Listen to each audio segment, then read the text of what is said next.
इसमें आपको डेज बड़े ध्यान से गिनने थे, क्योंकि ये क्वेश्चन किसका था? बैंक का क्वेश्चन था। आपने डेज ध्यान से नहीं गिने होंगे। अदर देन बैंक में क्या होता है, डेट ऑफ ट्रांजैक्शन कंसीडर नहीं कर रहे थे हम, डेट ऑफ ट्रांजैक्शन नहीं कंसीडर कर रहे थे, और कहां तक चल रहे थे हम, जो क्लोजिंग डेट है, सेटलमेंट डेट, वो कंसीडर कर रहे थे।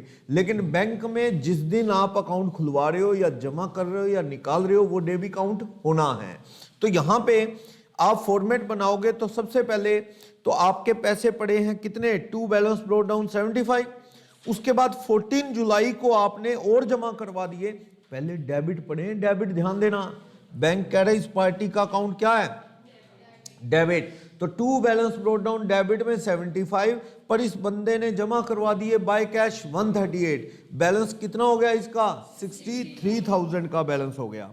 हाँ, ये पारुल 455.9 आंसर आ रहा है, सही है, 456 और समथिंग। डेबिट का टोटल 20,74,000 केवल, no no no no. 46,10,000 credit, no, बहुत ज्यादा चला गया आपका, 46,10,000, नो, बहुत बड़ा मिस्टेक है इसमें। जरूर ये जिनका इतना बैलेंस आ रहा है ना, उन्होंने क्या किया होगा, श्योर ये 75 क्रेडिट ले लिया होगा बैलेंस। ये गलत हुआ, ध्यान नहीं देते, वो बैलेंस आप क्रेडिट ले गए और उसके बाद उसने जमा करवाए 138, तो क्रेडिट और भी बड़ा बैलेंस हो गया। जिनका ये गलत हुआ है उसका इसी वजह से गलत हुआ है, ये बैलेंस बहुत ज्यादा आ रहे हैं आपके। डेबिट, हाँ 24,25 बिल्कुल सही है, डेबिट 24,25,000 डेबिट प्रोडक्ट आएगा, क्रेडिट आएगा 9,45,000, ठीक है ना। तो जिसका गलत हुआ है, देखो आपको टू बैलेंस ब्रॉट डाउन लिखना था, किसका अकाउंट बना रहे हो आप, रोशन का। टू बैलेंस ब्रॉट डाउन लिखना था कितना, 75। फिर बंदे ने जमा करवाए 14 जुलाई को बाय कैश 138, तो क्लोजिंग बैलेंस कितना हो गया, 63 क्रेडिट बैलेंस हो गया। फिर उसके बाद 29 जुलाई को निकाल ली उसने, टू कैश करेगा बैंक, निकालेगा 97,000, तो कितना हो गया, फिर डेबिट हो गया, कितना, 34 डेबिट हो गया। फिर 18 अगस्त को फिर जमा करवा रहा है बाय कैश 22, तो डेबिट रह गया कितना, 12,000। फिर वो 11,000 निकाल रहा है, फिर डेबिट हो गया कितना, 23। फिर अपने को देखना है कि 23 के बाद रुक जाओ, गैप डेज गिनो। जब आपने ओपनिंग देखा 1 जुलाई और अगली डेट क्या है, 14 जुलाई, एक तारीख भी गिननी है, मैंने बताया था, ठीक है, और अगली 14 नहीं गिननी, वो नेक्स्ट में काउंट होगी। तो 1 से लेके 13 जुलाई तक के दिन देखने थे, 13 डेज आते हैं। नेक्स्ट 14 जुलाई से 29 जुलाई, जब आप 14 जुलाई से 29, 2000 क्या है, 2012, तो जब आप टोटल कर रहे हो 14 जुलाई से 29 जुलाई, हाँ 29 जुलाई था ना, यस। तो आपको दिन जो काउंट करने हैं वो 14 जुलाई से लेके 28 जुलाई वाले करने हैं, क्योंकि 29 आगे जाएगा। तो आप ये दिन गिनोगे ना, तो आप देख लो ये कितने, 31 की होती है जुलाई, 13 दिन एक छोड़ दो, स्टार्टिंग के 1 से लेके 13 वाले वो छोड़ दो, और 28 के आगे वाले 3 दिन और छोड़ दो, 29, 30, 31, ठीक है। तो कितने दिन बचे, ये 15 डेज। ये एक दिन गलत होता है कई बार, जब आप डेज काउंट करते हैं ना, 14 से 29, 29 कहां जाएगा, नेक्स्ट में जाएगा। आपको 14 से 28 तक के दिन गिनने हैं, और ये बड़े ध्यान से गिनने हैं, स्टार्टिंग के 13 दिन नहीं गिनने।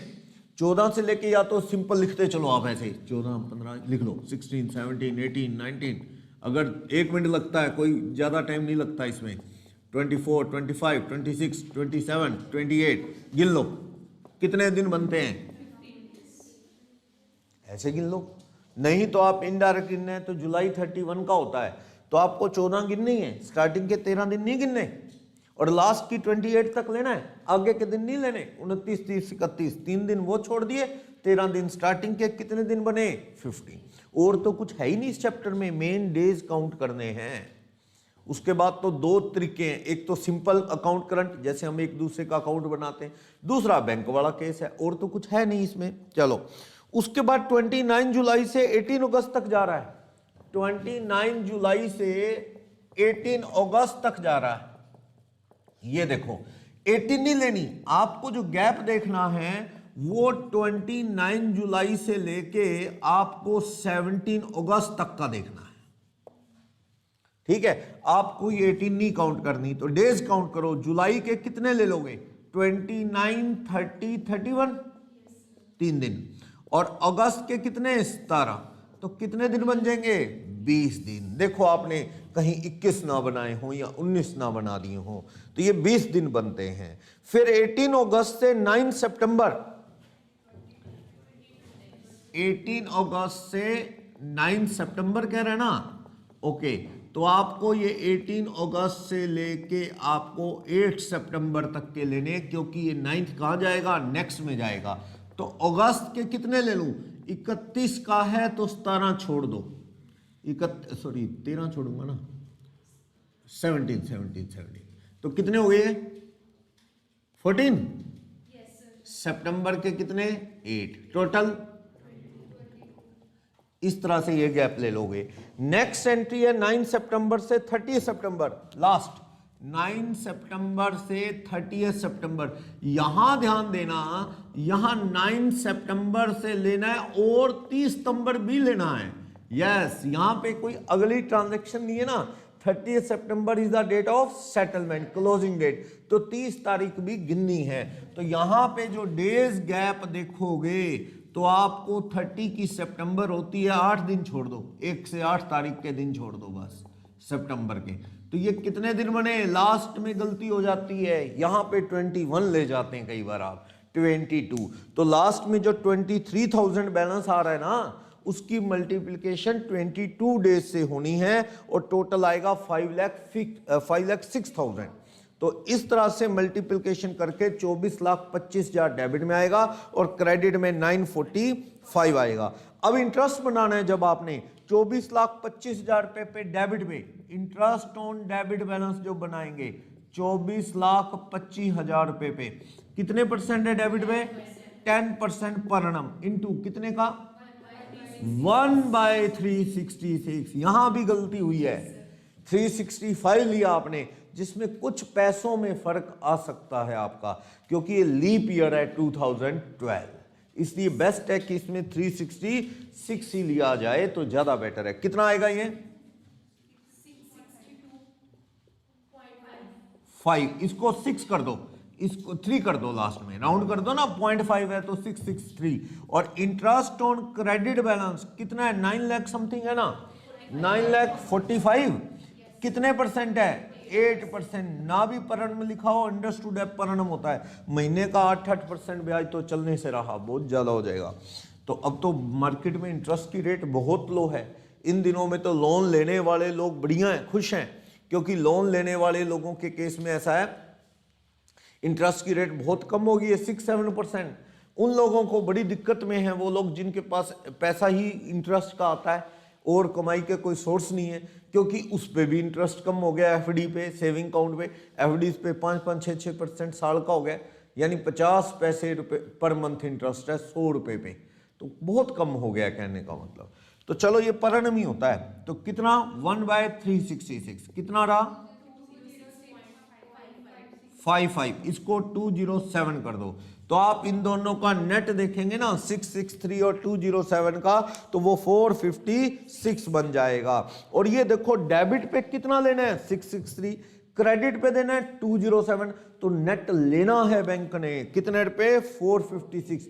बैंक की क्या है ये? इनकम। तो बैंक क्या एंट्री करेगा? बैंक एंट्री करेगा Roshan account debit to interest account. Bank ने लेना इतना है डेबिट, ये 663 लेना है, डेबिट बैलेंस ज्यादा है, क्रेडिट तो बहुत कम रहा, ज्यादातर तो डेबिट ही रहा, तो ये आपको देना है बैंक ने 207, आपसे लेना है 663, तो नेट 456 बैंक ने लेना है। तो बैंक की इनकम है, बैंक एंट्री करेगा Roshan account debit to interest, यानी रोशन का अकाउंट और डेबिट हो गया। पहले 23,000 रुपये पड़ा था डेबिट और 456 और ओके, ये 23,456 डेबिट हो गया। समझ आया ना? ये कई बार यहां पे सारा क्वेश्चन कर लिया, आपको हैबिट यही बनी होती है कि अक्सर बैंक इंटरेस्ट देता है, क्योंकि हमने जो पढ़ा है ज्यादातर क्वेश्चन में क्या होता है, बैंक में क्रेडिट बैलेंस ही लोगों का ज्यादा दिखता है, तो बैंक दे रहा होता है इंटरेस्ट, तो interest account debit to party account दिखता है आपको, जबकि सही क्या है ये, क्योंकि यहाँ डेबिट बैलेंस ज्यादा था। क्लियर? इसका सॉल्यूशन जो पीडीएफ है वो ग्रुप में डाल देंगे, आप थोड़ा सा अगर और डाउट है तो और क्लियर हो जाएगा ग्रुप के अंदर। ये कह रहे हैं एक स्टूडेंट के कुछ गलत हुआ है, 18 अगस्त टू 9 सितंबर वाला रिपीट कर दो। 18 अगस्त टू 9 सितंबर, ये 18 अगस्त टू 9 सितंबर रिपीट करने के कह रहे हैं। 9 सितंबर टू बी एक्सक्लूडेड, आगे जाएगी है 9 सितंबर to be counted next time, अगले में काउंट होगी 9 सितंबर। 18 अगस्त से 9 सितंबर नहीं, बल्कि ये काउंट होगा जो गैप डेज वो 18 से 8 सितंबर होगा। तो आप अगस्त के दिन गिनो, 18 तारीख से लेके लिखने शुरू कर दो आप, 18, 19, 20, 21, 22, इस तरह से आप 14 डेज बनेंगे। या फिर आप ऐसा कर लो 18 से 31 तक के गिनने आपने, तो 18 अगस्त से लेके 31 अगस्त तक के कितने दिन है, तो 17 दिन छोड़ दो ना शुरू के, 1 से लेके 17 तारीख छोड़ दो, तो कितने दिन बचे 14, सितंबर के 22 डेज बनेंगे। ये ध्यान से देखो 22 बनेंगे। कोई और डाउट?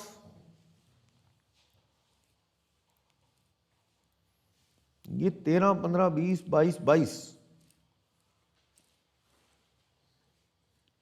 हाँ ठीक है, डेज यही है।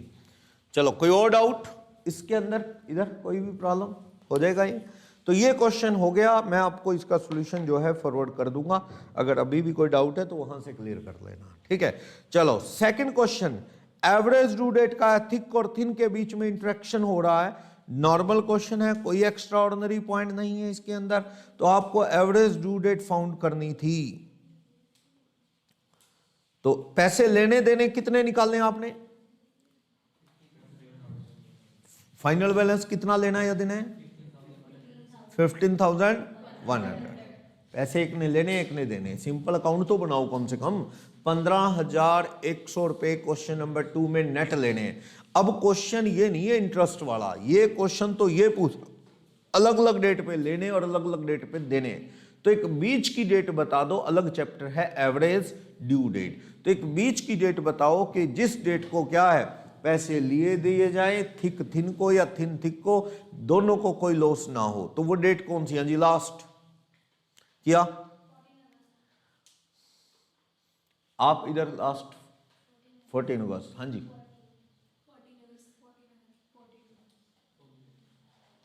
14 अगस्त सही है, 14 अगस्त। अगर 14 अगस्त के अलावा कोई आंसर है तो बताओ, कोई जो लोग ऑनलाइन हैं। 14 अगस्त अगर सोल्व नहीं हुआ है, ये केवल कह रहे हैं 7 अगस्त,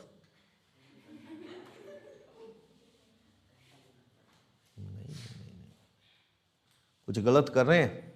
439,200 एक प्रोडक्ट आएगा, 982,501 नेट 543,300, सही कह रहे हैं। इधर भूषण लिख रहे हैं 543,300 नेट, पर अगस्त 18 सृष्टि 18 अगस्त नहीं है, नो नो नो अरविंद 14 अगस्त ही बनेगा इसका। गलत हुआ है बोलो, देखो क्या गलत हुआ है। पहले तो 9 जुलाई, एक्चुअल में क्या होता है, गलत क्यों होता है? अगर मैं आपसे सिर्फ एवरेज ड्यू डेट का चैप्टर करवा के टेस्ट लेता तो कभी गलत ना होता, लेकिन अब आपने अकाउंट करंट भी कर लिया, तो अब कई बार ये नहीं ध्यान रहता कि ये डेज काउंट कैसे करने हैं, क्योंकि एवरेज ड्यू डेट में तो क्या पंगा है, बेस डेट आप लेते हैं और गैप बेस डेट से आप चलते हैं कितना गैप है, जबकि अकाउंट करंट में तो आपस में गैप देखते चलते हैं बैंक के केस में, और अदरवाइज देन बैंक क्या है, सेटलमेंट की डेट तक का गैप देखते हैं। 3 सिचुएशन होगी ना, अकाउंट करंट में 2 सिचुएशन होगी, बैंक वाले में तो आपस में गैप है, जैसे ये क्वेश्चन था फर्स्ट, और बाकी जो अकाउंट करंट के क्वेश्चन है वो डेट ऑफ ट्रांजैक्शन से, किस डेट, ड्यू डेट से आप सेटलमेंट डेट का गैप देखते हैं, जबकि एवरेज ड्यू डेट में सेटलमेंट डेट ऐसा कोई इशू है ही नहीं। वहां तो लेफ्ट और राइट साइड में जो अर्लीस्ट डेट है उसे क्या ज्यूम करते हैं, बेस डेट, और बेस डेट को काउंट करते नहीं और बाकी गैप देखते चलते हैं डेबिट में या क्रेडिट में। प्रोडक्ट का बैलेंस ले लेते हैं, प्रोडक्ट का बैलेंस भी डेबिट है और जो अमाउंट ड्यू है उसका बैलेंस भी डेबिट है, तो फॉर्मूला लगता है average due date plus balance of product upon में बैलेंस अमाउंट ड्यू, तो वो डेज प्लस होते हैं। तो ये मिक्स होता है, बिल्कुल नॉर्मल है ये। आपको ना 2-3 बार पढ़ो तो जाके याद रहेगा, एग्जाम तक भी नहीं, क्योंकि क्वेश्चन बिल्कुल ही मुश्किल नहीं है। पर प्रॉब्लम यही आती है दिमाग में एक साथ दोनों चैप्टर इकट्ठे चलते हैं ना, तो ध्यान नहीं आता कि एवरेज ड्यू डेट में अकाउंट करंट वाला कंसेप्ट लगा रहा होता है। वो ढूंढ रहा है एवरेज ड्यू डेट है, कहता है सेटलमेंट कब हुई होगी ऐसी है, माइंड में यही चल रहा होता है कि सेटलमेंट शायद 31 दिसंबर को होगी, दी नहीं इसने, ईयर एंड दिसंबर में हो रहा होगा या मार्च में हो रहा होगा, और वहां से गैप देखना शुरू हो जाता है।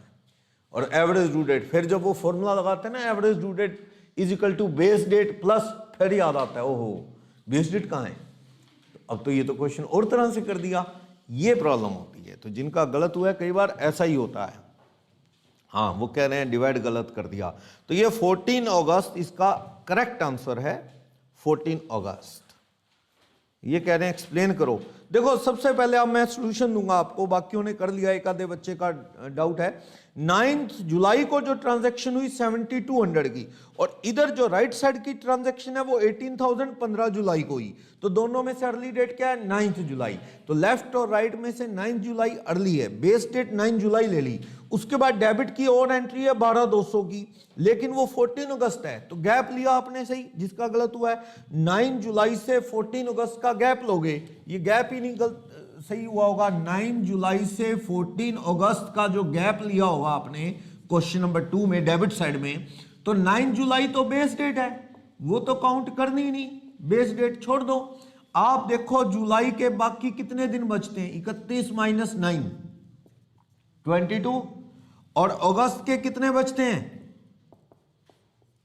14, तो कितने डेज होंगे 36 डेज, और कितने रुपए की एंट्री है 12,200 की।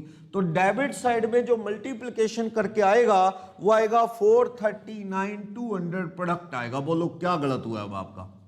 अब आपने बेस डेट वाले को भी किसी से मल्टीप्लाई कर दिया तो गलत होगा ही। जो पहली एंट्री 7200 है वो बेस डेट मानना है उसको, इनटू जीरो गैप, तो वो तो जीरो ही आएगा।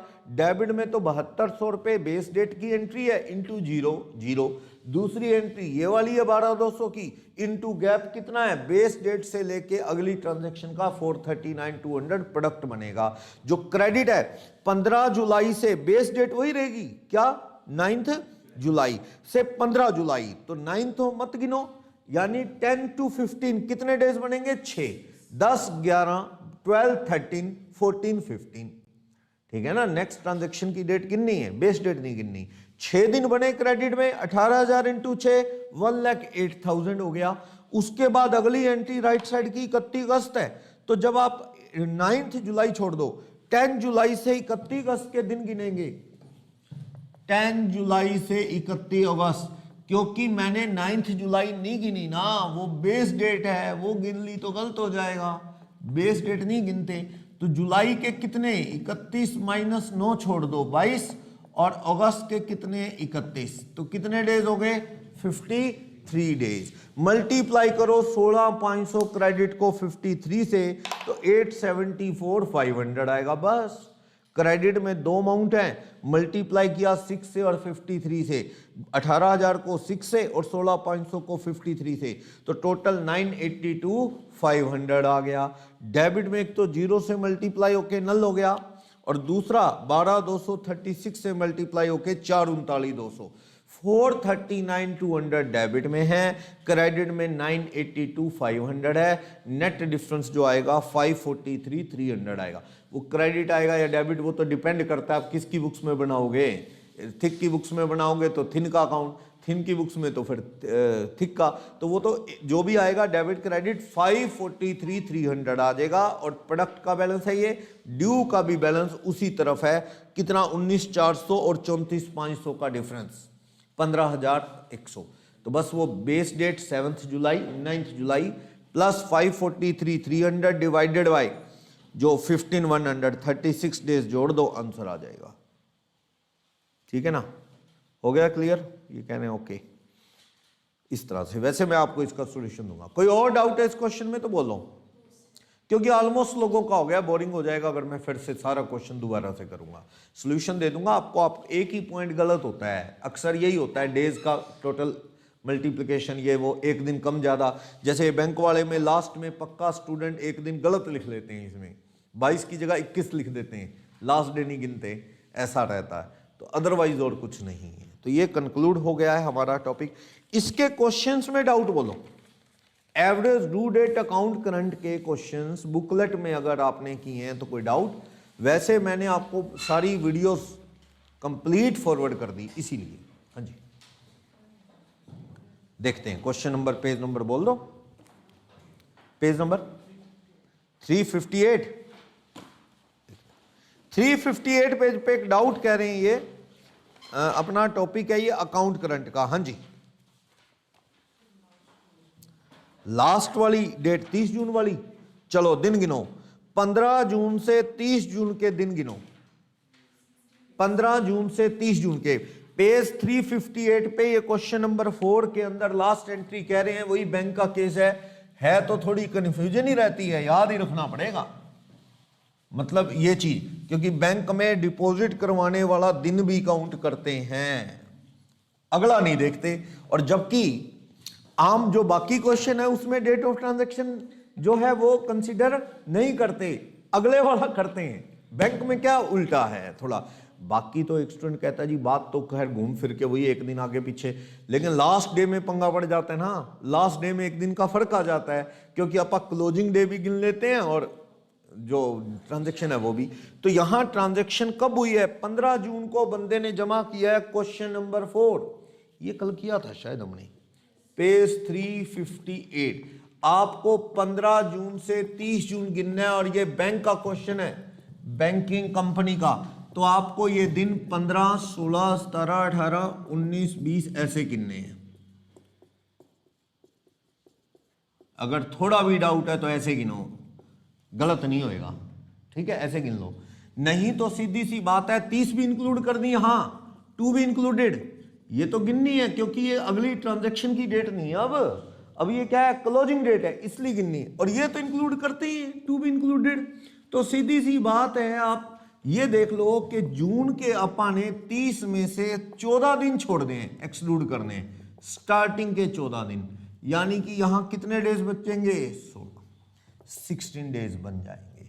तो 16 दिन लास्ट में आएगा बैंक के केस में। क्लियर? और बोलो कोई डाउट?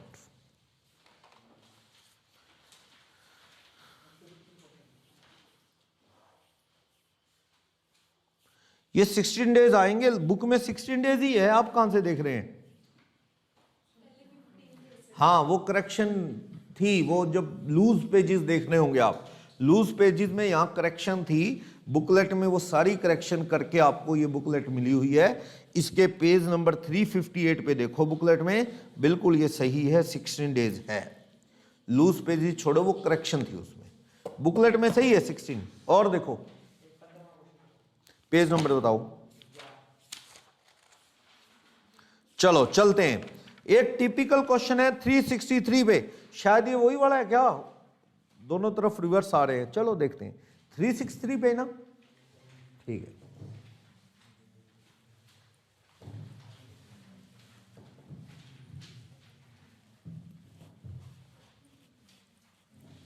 जिसने नहीं किए वो स्पीडली ये चैप्टर्स जो स्टार्टिंग के जिनके रहे हुए हैं वो करो।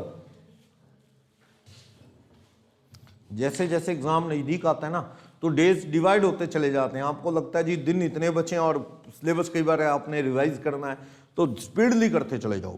इसमें तो ऐसा है, बड़े चैप्टर जैसे एनपीओ है या फाइनल काउंट, बीआरएस, ये होती, बाकी कुछ ज़्यादा नहीं बचता, क्योंकि कंपनी का लेवल नहीं है कुछ भी, कंपनी वही है, इश्यू ऑफ शेयर्स ही है बस, उसमें इश्यू ऑफ डिवेंचर में भी कुछ खास नहीं है। पहले एक प्रेफरेंस शेयर के रिडेम्पशन का चैप्टर होता था, वो हटा के इंटरमीडिएट में ले गए, तो कंपनी में तो इश्यू ऑफ शेयर के सिवा और कुछ नहीं।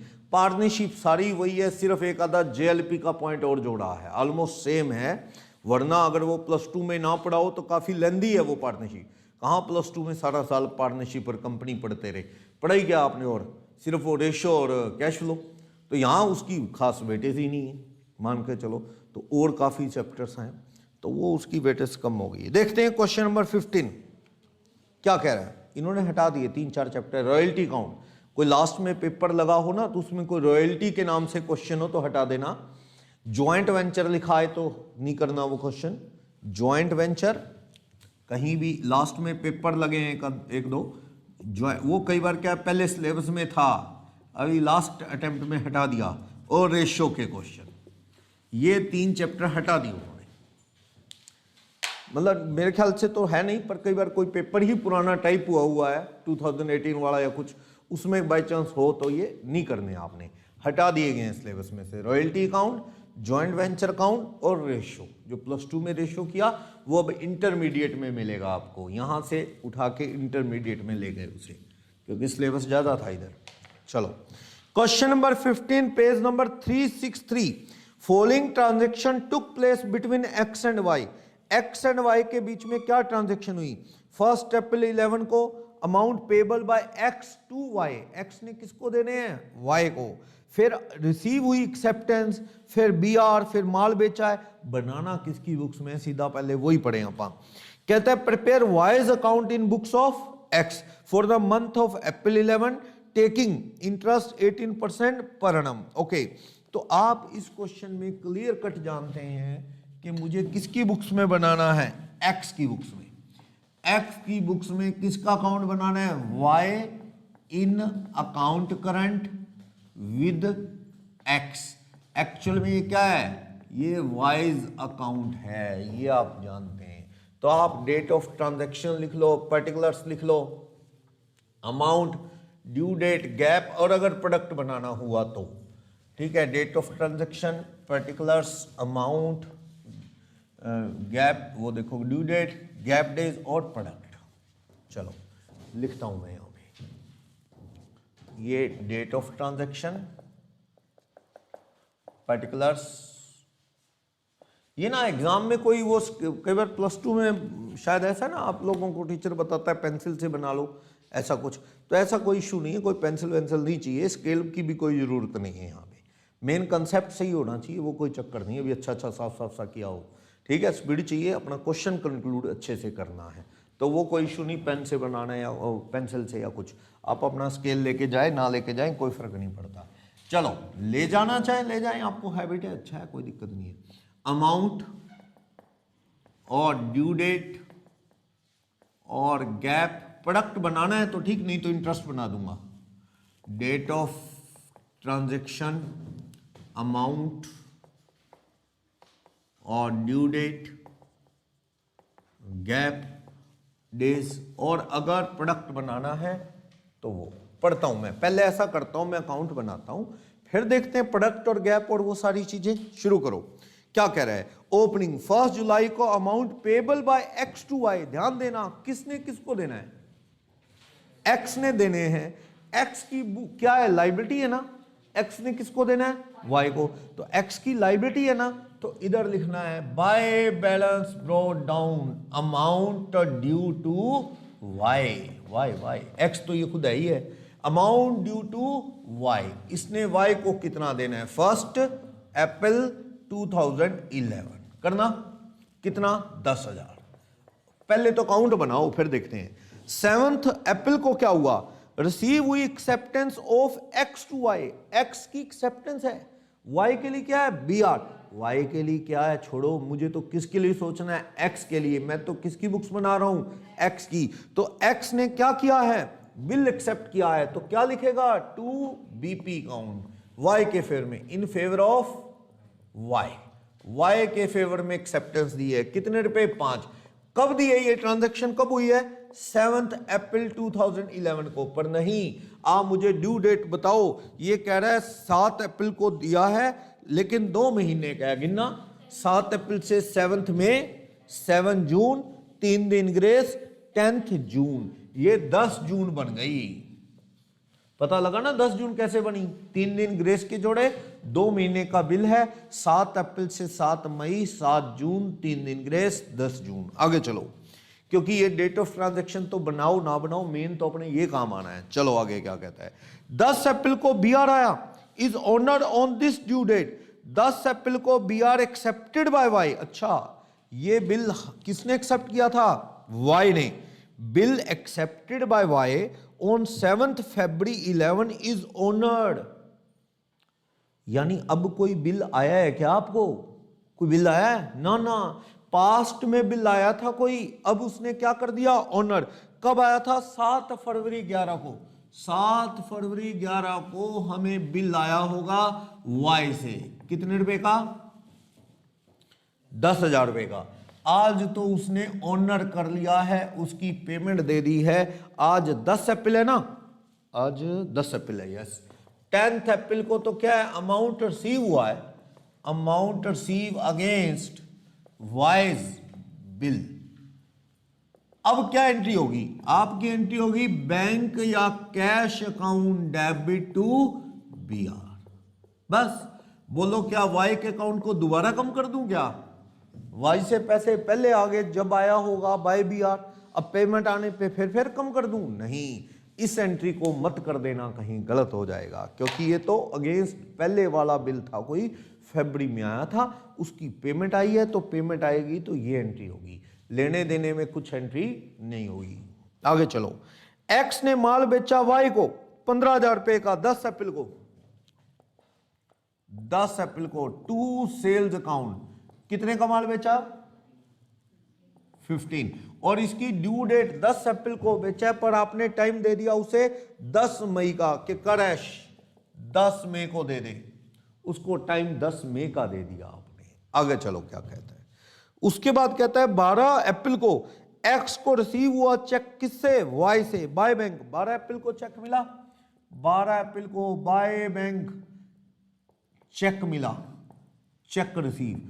ये जो चेक मिला है उस पे डेट 12 तारीख के बाद की लिखी हुई है। क्या लिखी हुई है? 15 मई। इसका मतलब क्या है? 15 मई से पहले ये चेक आप क्लियरेंस में नहीं लगा सकते। कितने रुपए का है? 75। समझे? आज मुझे कोई चेक देगा, अभी नवंबर चल रहा है और उस पे डेट डली हुई है 25 दिसंबर 20 दिसंबर, मेरे घर ही पड़ा रहेगा, वो क्लियर नहीं हो सकता। क्यों? क्योंकि उस पे डेट जो है वो अभी आई नहीं, पोस्ट डेटेड चेक है, तो आपकी पेमेंट इस डेट से पहले नहीं आ सकती। आगे चलो। फिर कहता है एक्स ने फिर माल बेचा, अच्छा वाई ने बेचा है एक्स को, तो एक्स ने तो क्या किया है? Purchase, by purchase account. कितना? 15 अप्रैल को। 15 अप्रैल को कितने का? 6,000 का। ड्यू डेट उसकी क्या है? 15 मई। बेचा तो अप्रैल में है, पर टाइम दे दिया 15 मई तक का। आगे चलो। X return goods sold by Y. Y ने माल बेचा था जो हमने खरीदा था। वाई ने बेचा था किसे? हमने खरीदा होगा, यही है ना। ये माल वापस कर दिया है कब? 15 अप्रैल को ही। कितने रुपए का? 1,000 रुपए का। तो टू क्या कर दें इसे? Purchase return. 1,000 रुपए का माल वापस कर दिया। कब वापस किया है? जब भी। ड्यू डेट कौन सी लिखूं? 15 मई। आप क्योंकि माल 15 मई को पेमेंट करनी है तो वो 5,000 ही होगी। कई स्टूडेंट तो कंफ्यूज हो जाते हैं, वो यहां 15 अप्रैल ही कर देते हैं, फिर तो फायदा है, फिर तो आपको बहुत फायदा है कि आपने देने हैं 15 मई को और वापस कर दो, यहां लिख दो 15 अप्रैल। तो ऐसे थोड़ी। 15 अप्रैल को एक तरह से नेट पेमेंट कितनी होनी है? 5,000। कंफ्यूजन है तो एक ही एंट्री कर दो काट के, बाय नेट परचेज। कितने रुपए? 6 - 1 5,000। 15 मई को देना है। अगर इधर आपने अप्रैल कर दिया, क्वेश्चन में गड़बड़ हो जाएगी। फिर तो ये होगा, देखो एक आदमी से 6,000 का माल ले, 15 मई का तक का टाइम दे दे, अप्रैल में माल ले लें, 20 अप्रैल को वापस कर दें सारा 6,000 का, और यहां 20 अप्रैल ही आ जाए, फिर तो भैया माल लिया, वापस किया और ब्याज लेना हो गया, फायदा हो जाएगा। फिर तो वो परेशान है, कहता मुझे समझ ही नहीं आ रहा कुछ, तूने माल दिया मुझे वापस दे दिया, तू मांग किस चीज के रहा है? इंटरेस्ट के। इधर मेरी बुक्स देख, तूने मुझे 15 मई का टाइम दिया था, पर मैंने तो तेरे को उसी वक्त वापस कर दिया, तो लेने हो गए इंटरेस्ट। ऐसा थोड़ी होता है, देखा जाए तो यहां गलती होती है अक्सर। यहां पे स्टूडेंट डेट कौन सी डाल देता है? 15 अप्रैल ही। आगे चलो।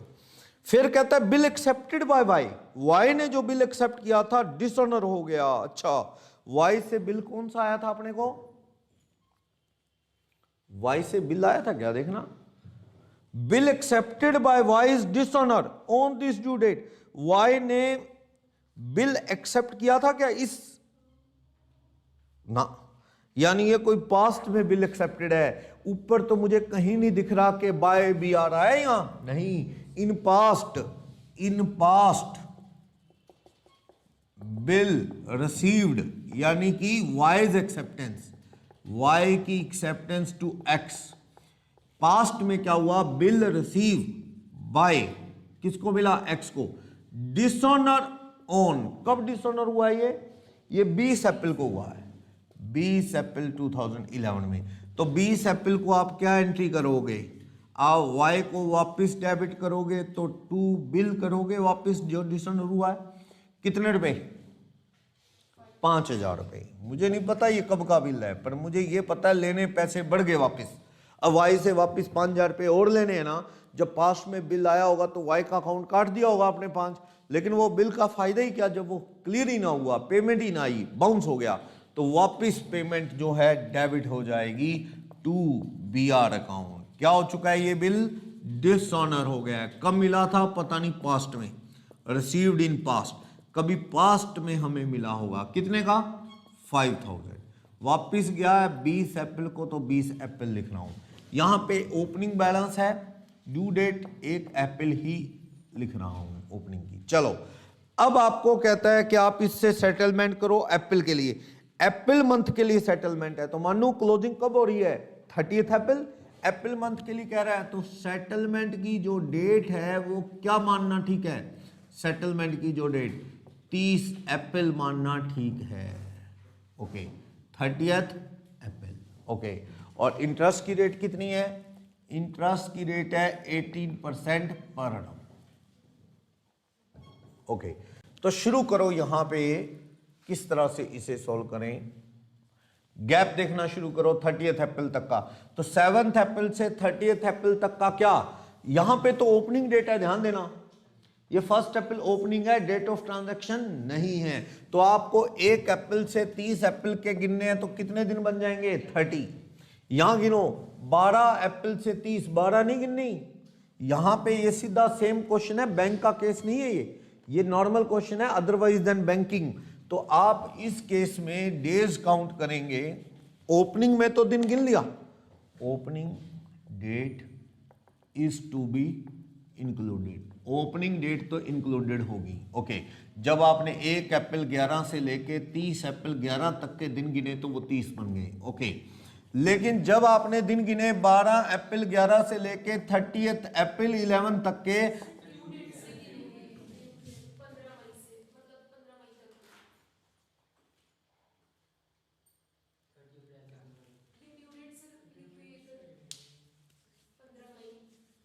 किसकी, ओपनिंग की, इसकी कह रहे हो, हाँ इसका तो मैं, इसकी बात करो, ये तो ये सही है, इसके गिनोगे 12, अच्छा ठीक है ठीक है ठीक है ठीक है, 15 मई से, 15 मई से, बिल्कुल बिल्कुल बिल्कुल, ये तो यूजलेस ही है, ये तो परेशान ही कर रहा है। सेट ड्यू डेट 15 मई से लेके आपको 30 अप्रैल, ये तो उल्टा क्या बन गया अपना, रिवर्स। 15 दिन क्या बन गया, पहले 15 दिन माइनस क्या आ गए, ये मत ही बनाया करो, ठीक है। चलो ड्यू डेट ये रही 15 मई, और अपना सेटलमेंट डेट क्या है, 30 अप्रैल, तो माइनस के क्या बन गए, 15 दिन अर्ली है ये, माइनस के। यहां दिन गिनो, ये भी सेम हो गया क्या, माइनस के 15 दिन। यहां गिनो 10 जून में बहुत दिन माइनस हो गए, 10 जून से आपको 30 अप्रैल चलना है, तो रिवर्स चलना है आपको। तो आपके दिन कितने हैं ये, अप्रैल के बाद मई के 31 और जून के कितने 10, 41 डेज क्या आ गए, माइनस क्या आ जाएंगे, 41, माइनस के 41 डेज आ गए, समझे। सेटलमेंट जल्दी है और देना लेना कब है, 10 जून। यहां भी 10 मई है, तो 10 दिन क्या आ गए, सारा उल्टा चल रहा है ये तो। यहां देखो 15 मई है, तो अपना सेटलमेंट 30 अप्रैल को है, तो माइनस के कितने आ गए, 50। यहां सीधा चलेगा, कितने दिन, 20 तो गिननी नहीं आपने, डेट ऑफ ट्रांजैक्शन 10 डेज। अब देखो माइनस के फिगर भी हैं, तो अगर आप इंटरेस्ट बनाना चाहते हो तो इंटरेस्ट बना लो, माइनस का आ जाएगा ये इंटरेस्ट, ये प्लस का, ये माइनस का, माइनस का माइनस का, ये प्लस का, या फिर प्रोडक्ट बना लो, मर्जी आपकी। प्रोडक्ट ही बना लेता हूं, प्रोडक्ट में गलती होने के चांस बहुत कम होते हैं, उसमें राउंड फिगर करते करते पैसों में फर्क आ जाता है। तो करो 5000 × 40 माइनस 2,05,000। ओके, इधर 150 माइनस 15 प्लस का 50 है, इधर करो 3 लाख प्लस का है, ये माइनस 7500 माइनस 15 1,12,500, ये करो 90। अब आप एक बार देख लो, यहां मैं वो अमाउंट ड्यू फिर देख लूंगा, आप मुझे बताओ रफली देख लो अमाउंट 20, 21, 26, इधर कितना है करना 19,500 नहीं, प्रोडक्ट नहीं, इसका 20, 21, 26, ये 26 बनता है। एक बार हटा देंगे इसको क्योंकि इंटरेस्ट की एंट्री होनी है। इधर कितना बचता है, तो बाकी बचा 2500 रुपए का अमाउंट ड्यू आता है। वैसे रफली देखें तो यहां पे जो बैलेंस आना चाहिए वो 2500 रुपए डेबिट बैलेंस आता है वो, लेकिन अभी इंटरेस्ट की एंट्री और करनी है हमने। प्रोडक्ट का देखो प्लस का ज्यादा किधर आ रहा है, उधर ही आ रहा लग रहा है, इधर आ रहा है ज्यादा। 3 लाख माइनस करना, ये कितना आ जाएगा प्लस का 97,000। ओके, 97,500। और इधर तो माइनस का ही चल रहा है, बहुत बड़ा माइनस है देखना। तो बैलेंस जो आएगा टू बैलेंस ऑफ प्रोडक्ट 30 अप्रैल को, ध्यान देना इतना फर्क है क्योंकि वो प्लस का 97,500, इधर ये पड़ा है माइनस का। तो जो बैलेंस आएगा 4,17,500 डिफरेंस क्रेडिट आएगा, 4,17,500 रुपए आ गया। यानी क्रेडिट वाली जो ट्रांजैक्शन है वो बड़ी लेट है। जो ये 15 मई ये वाली क्या है, काफी लेट, इसका आपको हिसाब करना है। चलो, तो ये तो हो गया। अब इस पे इंटरेस्ट कंप्यूट करो आप। इंटरेस्ट प्रोडक्ट का बैलेंस देख लो कितना है। प्रोडक्ट का बैलेंस आ रहा है आपका 417,500, 18% पर annum है ना, अपॉन ईयर। तो लीप का इशू नहीं है, कितना 205.89, हाँ ये 206 राउंड फिगर कर दिया। 206 का इंटरेस्ट जो है वो अपना यहां पे बन रहा है। आंसर वही आ रहा है, 205.90 कर रहा है, तो ये 206 आ रहा है। अब देखो आप मुझे बताओ इंटरेस्ट लेना है या देना है आपने, सोचो आराम से।